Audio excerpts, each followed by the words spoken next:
the risk. Và dĩ nhiên hoặc là sự rủi ro hoặc sự giàu có thì những người hàng xóm của mình cũng sẽ có thái độ như vậy. It can be media, it can be TV. Và có thể là những phương tiện truyền thông, có thể là những chương trình chiếu trên TV. What you see on television, what you see on your favorite program defines you, makes you the person you are. Và những gì bạn coi hàng ngày trên TV, những cái chương trình bạn yêu thích sẽ từ từ hình thành nên cái tính cách con người bạn. You see, you're a product of your environment. Bạn có thấy là con người của bạn chịu ảnh hưởng rất là nhiều bởi môi trường xung quanh. There is a law, Và có một cái luật which I like a lot. và tôi rất là thích cái điều này. It's the law of association. Và đó là cái sự phân tích các bạn. Law of association Đó là cái luật phân tích. says that you are an average of the 5 people you spend the most time with. Bạn chính là cái bình quân của 5 người mà bạn dành thời gian nhiều nhất cho họ. You're an average of those 5 people. Bạn là cái người bình quân của những 5 người này, 5 cái người mà bạn dành phần lớn cái thời gian của mình với họ. If you want to take a clear example, Nếu như bạn muốn có một cái ví dụ rõ ràng, take the 5 people you spend the most time with, bạn hãy chọn 5 người mà bạn dành thời gian nhiều nhất trong cuộc sống của mình cho họ. exclude family, Dĩ nhiên là không gồm những người thân trong gia đình. take their earning, Hãy lấy thu nhập của 5 người này, divided by 5, hãy chia cho 5, that's your earning. thì đó là thu nhập của bạn.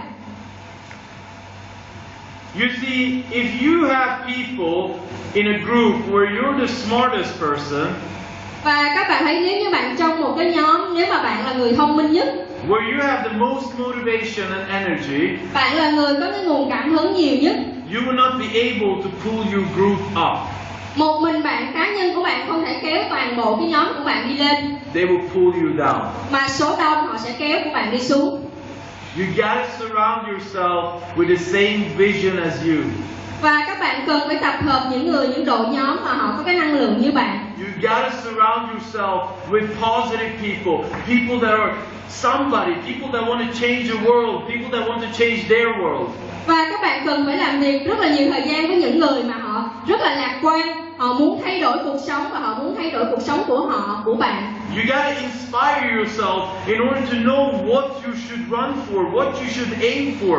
Và bạn cần phải truyền cảm hứng cho chính bản thân bạn. Mục tiêu của bạn là gì? Bạn muốn phấn đấu trở thành gì? Every single morning, Và cứ mỗi buổi sáng, I spend half an hour looking at motivational videos on YouTube. rồi tôi dành ít nhất là 30 phút để xem những cái chương trình mà truyền cảm hứng trên TV. Every single diamond director and up in Indonesia spend at least 1 hour per week watching motivational videos, understanding why I should fight for success, why I should keep on going. Và các bạn biết không, những Diamond Director thành công tại Indo thì ít nhất là một tuần họ dành 1 tiếng đồng hồ để xem những cái đoạn video và cái truyền cảm hứng cho họ. Tại sao họ phải đấu tranh cho thành công? Tại sao họ phải đấu tranh, họ phải đạt được cái giàu có của họ? And many people will tell you, why do you look at that? What's that? That's just waste of time. You can never be like those people. Và khi mà các bạn làm điều này thì rất là nhiều người xung quanh nói là tại sao bạn dành cái thời gian vô bổ để xem những cái đoạn phim đó để làm gì? Bạn có thể dành thời gian để làm việc khác. But one thing I've learned Tuy nhiên có một điều mà tôi đã học được, is that if you spend half an hour per day, inspire yourself, và nếu như mỗi ngày bạn dành 30 phút để truyền cảm hứng cho bản thân mình, you will realize after a week, 2 weeks, 3 weeks, 1 month, 3 months, what a huge impact it has on your mind. và các bạn sẽ thấy cái sự ảnh hưởng rất là lớn đến các bạn khi cách đó 1 tuần, hàng tháng, 2 tháng, 3 tháng, 6 tháng. Bạn duy trì như vậy thì bạn sẽ thấy cái ảnh hưởng rất là lớn vào con người của bạn. Subconscious Bạn sẽ không có còn bi quan. will not allow you to be negative. Bạn sẽ không bao giờ bi quan.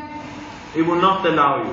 Thì cái điều đó sẽ không cho phép bạn. Because if you are negative, Bởi vì nếu như mà bạn bi quan you are an outsider thì bạn là những người ngoài cuộc. versus the videos that you look at, So sánh với cái đoạn phim mà bạn coi hàng ngày, versus the speeches that you hear, dựa vào những cái bài phát biểu mà bạn thấy, versus the strong, energetic, motivating people around you. và dựa vào những cái nguồn cảm hứng của những người xung quanh truyền cho bạn. So once you work on your belief system, once you help your leaders and your managers to work on their belief system, Và khi mà bạn hoạt động vào cái hệ thống tin tưởng của bạn, bạn hỗ trợ những người xung quanh, những leader của mình xây dựng cái hệ thống lòng tin của họ. you need to evaluate the attitude.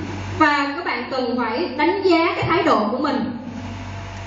People ask me all the time, they say, you know, what is the reason of the tremendous success that ORIFLAME Indonesia have had? Và các bạn biết không, bất kỳ nơi nào tôi tới thì mọi người đã hỏi rằng tại sao Indonesia lại có sự thành công vượt bậc như vậy? We have around 1,800 directors and up. Và ở Indo chúng tôi có 1.800 director trở lên. And I think the single biggest reason Và tôi nghĩ cái lý do để cho họ thành công tại Indo is, if you choose the next slide, is attitude.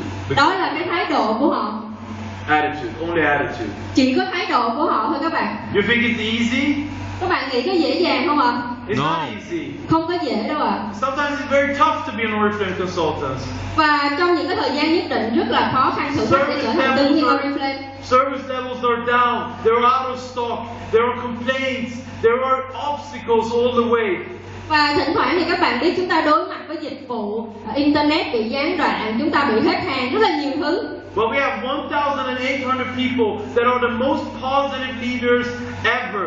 They are the force. Nobody dare to be anything else than positive, than optimistic, than loving the things they do in ORIFLAME.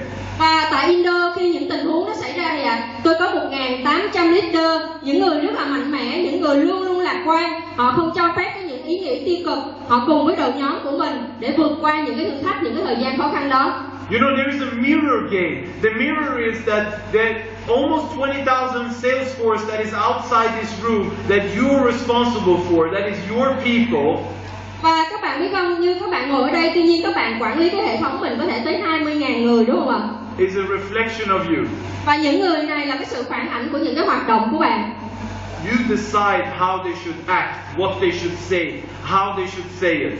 Và các bạn là người quyết định cái hệ thống tuyến dưới của mình sẽ có hoạt động như thế nào, những lời nói của họ ra sao, họ cần phải làm gì.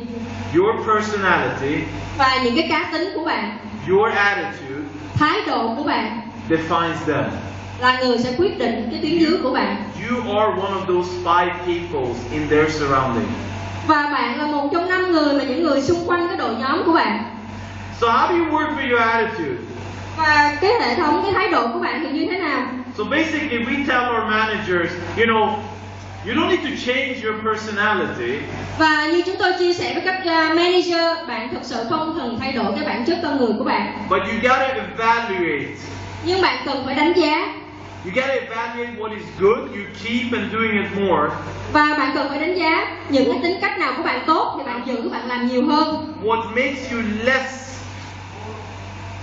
less happy, và cái điều gì làm cho bạn không có hạnh phúc, you try to change. Bạn cố gắng thay đổi những cái điểm đó. So the first thing you do, và cái điều đầu tiên bạn cần phải làm, is that you gotta be awareness. Bạn cần phải nhận thức được. Put down on a piece of paper. Các bạn cần phải viết vào giấy. Ask your downlines this. Hãy hỏi tuyến dưới của bạn. Who is influencing you? Người nào là có ảnh hưởng đến với bạn nhiều nhất? Write down the people that is influencing you. Hãy viết ra tên của cái người mà có ảnh hưởng lớn tới mình. Think, write down, who is influencing me?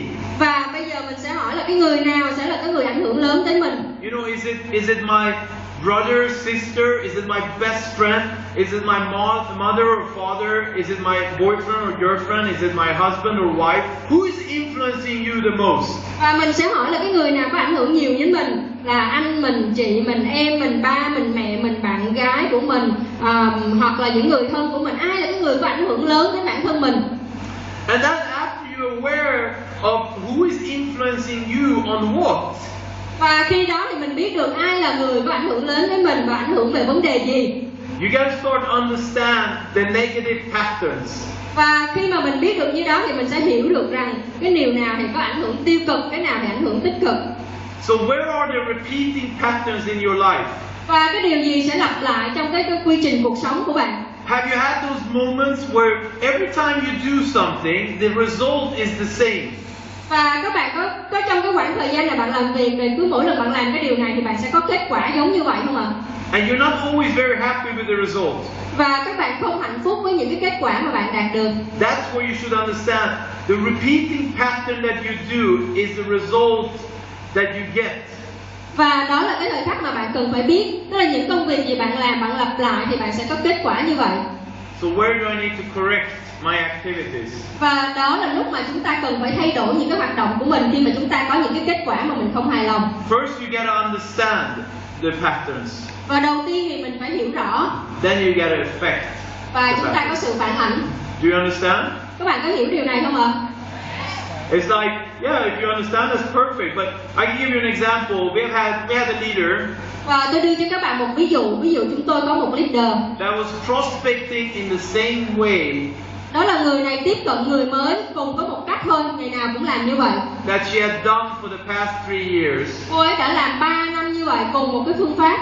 Before she had a meeting with, we are a small council of top leaders trying to influence people. So before she met us, she presented us this pattern that she had. Và trước khi cô ấy gặp chúng tôi thì cô ấy trình bày cái quy trình cô ấy làm việc. And she always got the same result and she was never really happy.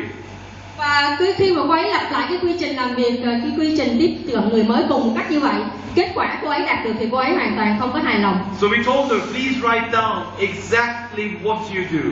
Và chúng tôi yêu cầu cô ấy hãy viết xuống cái quy trình thật sự là chính xác cô ấy làm những gì. And start working where you should do the changes in order to change your pattern, in order to make it better. Và khi đó thì chúng tôi phân tích cái quy trình này để tìm ra vào cái những cái phần nào cô ấy cần phải thay đổi. Well, now she's one of our top leaders. She's a Gold Executive Director. Và bây giờ khi mà thay đổi như vậy thì cô ấy một trong những leader hàng đầu của Indo, thì cô ấy là Gold Executive Director. And the biggest obstacle for her Và cái điều lớn nhất dành cho cô ấy was that she followed the routine đó là cô ấy lặp lại cái quy trình của mình. and she allowed her attitude to control her routine. Và cô ấy cho phép cái thái độ của mình kiểm soát cái quy trình của mình. The third one is disassociation. Và cái điều tiếp theo là cái sự phân tích. You gotta disassociate from negative influence. Và bạn cần phải phân tích cái sự ảnh hưởng tiêu cực. You know, I don't allow people that are negative to be around my circle. Và các bạn biết không, bản thân tôi không cho phép những người tiêu cực ở gần tôi. And I've had a big challenge my whole life. Và đó là một cái điều thử thách trong cuộc sống của tôi. You know, I have had the biggest challenge because the person I love the most, Bởi vì tôi có một cái thử thách rất lớn, bởi vì cái người mà tôi yêu quý nhất her mindset đã nói rằng influenced me. đã ảnh hưởng trực tiếp rất là lớn với tôi. But her mindset is traditional. Tuy nhiên cái suy nghĩ này rất là truyền thống. And no matter how much I tell her that is influencing me, she never listens. She always says the same thing. Và cho dù tôi có nói cái gì đến cô ấy đi nữa thì cô ấy vẫn giữ cái sự ảnh hưởng đối với tôi, và cô ấy là người rất là truyền thống. You know, it's my mother. Đó là mẹ của tôi. I cannot disassociate with her. Và tôi không có cái sự phân tích cũng như gắn kết với cô ấy. I want to learn. Tôi muốn học hỏi. I want to understand Tôi muốn hiểu where she comes from. cô ấy đến từ đâu. So what I'm saying is that of course you cannot disassociate yourself with your best friend from childhood, with your families. Và dĩ nhiên khi mình không thể mà chấm dứt cái mối quan hệ với những người bạn thân của mình hoặc là những người rất là thân với mình. But it's important that you recognize and you know and you don't let that affect you. You keep on working on what you need to be better at. Và dĩ nhiên thì chúng ta không làm ảnh hưởng đến cái công việc của mình, và chúng ta biết là khi nào chúng ta cần phải thay đổi. Và dĩ nhiên là mình cố gắng không để những người tiêu cực xung quanh mình. Tuy nhiên có những người mình không có thể là cắt cái mối liên hệ được, thì chúng ta vẫn giữ cái mối quan hệ đó. Chúng ta tiếp tục làm công việc của mình để nó không ảnh hưởng đến những cái quyết định của mình. Which is the last step. You gotta reprogram your mind. Và cái vấn đề cuối cùng chúng ta phải lập trình lại cái chương trình của mình. Basically, influence yourself. Basically, surround yourself with people that think the same way you do. Và đặc biệt hơn nữa là chúng ta phải có những cái suy nghĩ, những người xung quanh mình, ai là người ảnh hưởng đến mình. Chúng ta phải nhận thức được điều đó và chúng ta lập trình lại cái suy nghĩ của mình. If you want to grow 2 titles next year, nếu như các bạn muốn có 2 chức danh mới sang năm, surround yourself with people that want to grow 3 titles. Và thì bạn phải kết nối với những người xung quanh bạn, những người muốn có 3 chức danh trong một năm. If you want to recruit 20 people per month, Nếu bạn muốn tuyển dụng 20 người một tháng, don't surround yourself with people that want to recruit one person per month. thì các bạn không nên có sự gắn kết là chặt chẽ với những người chỉ muốn tuyển dụng một người một tháng thôi. Surround yourself that want to recruit 30 people per month. Thì các bạn đặt kế hoạch cho mình tuyển dụng 20 người thì các bạn phải có những người xung quanh họ muốn tuyển dụng 30 người một tháng. Because if you surround yourself with people that want to recruit 30 people per month, Bởi vì nếu bạn có xung quanh mình những người muốn tuyển dụng 30 người một tháng, they will pull you up. những người này sẽ thúc đẩy bạn. If you surround yourself with people that want to recruit one person per month, Và nếu bạn kết hợp với những người chỉ muốn tuyển dụng một người một tháng, they pull you down. họ sẽ kéo bạn xuống. They pull down your hope, your dreams, your ambitions, your money that you could have made. Họ sẽ kéo bạn xuống, làm giảm thu nhập của bạn, làm mất đi cái ước mơ của bạn, làm mất đi cái niềm tin của bạn. This is not theory. Đây không phải là một câu chuyện cổ tích. This is how we do business. Đây là cái cách mà chúng ta làm việc kinh doanh của mình. Attitude is everything. Thái độ quyết định tất cả mọi thứ các bạn. So what do you need to have? Bạn cần phải có gì? Once you define your attitude, once you are positive, you're energetic, you know what you want in life. Và khi bạn đã có quyết định, bạn đã muốn là biết là mình muốn cái gì, bạn quyết định với bản thân mình. You gotta commit. Bạn cần phải có sự cam kết. You gotta commit. Bạn cần phải cam kết. Commitment is everything. Cam kết quyết định tất cả. You gotta decide. Bạn cần phải quyết định. You gotta decide that I want to do this, and then you gotta commit to it, and you gotta do it. Và bạn cần phải quyết định là bạn muốn làm như vậy. Bạn cam kết và bạn phải thực hiện điều đó. I usually, when I talk to my leaders, I say, guys, have you decided? Và khi mà tôi nói với các leader của mình, tôi nói các bạn đã quyết định điều này rồi đúng không ạ? Is this your target? Đây là cái kế hoạch của bạn phải không ạ? Will you do it? Bạn sẽ thực hiện điều này đúng không? You say you're gonna work 10 hours per day. Will you work 10 hours per day? Bạn đã cam kết là bạn sẽ làm việc 10 giờ một ngày. Bạn có làm điều này không? And they tell me, yes, I will work. I will reach it. I will reach my target. Và những leader nói với tôi là đúng rồi, tôi sẽ làm. Are you committed? I ask. Và tôi hỏi họ là bạn có cam kết điều này không? Yes. Họ nói có. Okay, so if you fail, you're not allowed to go to London. I take your ticket. Và tôi nói với họ là nếu như các bạn nói dối tôi thì bạn sẽ không được phép đến London để dự hội nghị Gold. Nếu bạn hứa thì bạn phải cam kết. Take 3 steps back. Và khi người đó người ta lùi lại các bạn. No, I want to go to London. Họ lúc đó họ xuống giọng họ nói tôi không tôi muốn dự hội nghị You Gold. told me you committed. You told me you have your targets planned. You told me you will work hard. You will not fail. Và tôi đã nói với họ rằng bạn cam kết với tôi là bạn sẽ làm việc chăm chỉ, bạn sẽ làm 10 giờ một ngày, tại sao bạn không thực hiện điều này? So what you can do with your downlines Những gì bạn có thể làm việc với tuyến dưới của bạn is to work with a push and reward, đó là các bạn cần phải thúc đẩy họ và tuyên dương họ, or pull and punishment. hoặc là bạn cũng phải đẩy họ ra và đưa những cái hình thức kỷ luật cho họ. If people tell you that they will do something, Nếu như mà tuyến dưới nói với bạn là họ sẽ làm cái gì đó, you gotta punish. Not punish them in that sense, but you gotta make them know that if they don't do it, they will lose something even greater. và các bạn cần phải có những cái hình thức kỷ luật. Kỷ luật ở đây có nghĩa rằng bạn phải cho cái người đó thấy rằng nếu như mà họ cam kết làm điều này, họ không làm cái điều đó thì họ sẽ mất đi cái quyền lợi của mình. It's easy to say with words that you're committed, Và dĩ nhiên khi chúng ta nói sự cam kết thì nó rất là dễ các bạn. but people need to understand that they will lose out. Tuy nhiên mọi người cần phải hiểu rằng họ sẽ mất đi. You gotta find your purpose. Bạn cần phải có cái mục tiêu của mình. Why are you working in ORIFLAME? Tại sao bạn làm việc tại ORIFLAME? What is the reason? Lý do là gì? You know, okay, I want to be a diamond director, Ví dụ bạn nói là tôi muốn trở thành Diamond Director. but why? Tại sao? There is a formula which says result plus purpose Và có một cái công thức nói rằng kết quả cộng với mục tiêu leads to massive actions. đó là sẽ dẫn dắt đến một cái sự thành công. Because if you know that you want to be a diamond director, Bởi vì nếu như mà bạn biết rằng bạn muốn trở thành Diamond Director, which is the result, đó là kết quả, and you know why, và bạn biết lý do tại sao, because you gotta pay your debt, you gotta buy something, you gotta do this, you gotta put down your why do I need to do it? If these two match, your energy level will go up, your action levels will go up, your activity levels will go up. đầu tiên là các bạn có cái kết quả là bạn muốn trở thành Diamond Director, và cái mục tiêu là gì ạ? Bạn muốn có thu nhập, bạn muốn thanh toán tiền nợ, hoặc là bạn muốn mua cái thứ gì đó. Và khi hai cái vấn đề này nó gặp nhau thì chắc chắn là cái hoạt động của bạn sẽ đẩy lên một cái tầm rất là cao. Bạn hoạt động rất là chăm chỉ và bạn sẽ thành công. I think, when we meet leaders Và khi chúng tôi gặp gỡ các leader that get stuck in one level, và có một vài leader họ chỉ đạt một cái chức danh nhất định và họ they không thể get tăng stuck trưởng. at director, they get stuck at gold director. Họ có thể nằm ở cái vị trí director hoặc gold director mà không thể tăng trưởng lên được. It is not because they are not good enough. Cái lý do mà họ dừng ở cái vị trí đó không phải là bởi vì họ không giỏi. It's because they don't know why they should become a senior gold director, why they should become a diamond director. Tuy nhiên cái lý do mà họ chỉ dừng ở chức danh đó bởi vì họ không biết lý do tại sao họ muốn trở thành gold, lý do tại sao họ muốn trở thành senior gold, cái lý do nó phải đủ mạnh các bạn. And if you remember, Nadia Mutia said she didn't take a new title for 3 years, she was stuck at gold executive director. Và giống như Nadia đã chia sẻ, cô ấy bị vướng ở một cái chức danh là senior gold executive trong vòng 3 năm. And I was very upset. I was mad. I can sometimes, I just could not control my emotions. Why? No, I'm happy. I'm happy. I know she wasn't happy. She was just in a comfort zone. She didn't know why.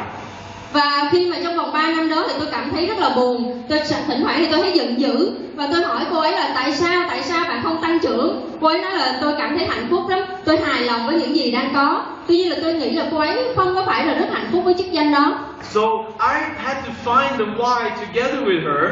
Và tôi phải cùng với cô ấy tìm ra cái lý do để mà cô ấy tiếp tục hoạt động. But we're never able to find it. Và chúng tôi trong vòng 3 năm cũng không tìm được cái lý do các bạn. But because I know her very well, Tuy nhiên là tôi biết cô ấy rất là rõ. I knew recognition was very important to her. Tôi biết rằng cái việc tuyên dương rất là quan trọng đối với cô ấy. So I stopped inviting her to seminars. Và tôi không có mời cô ấy đến cái hội nghị của công ty.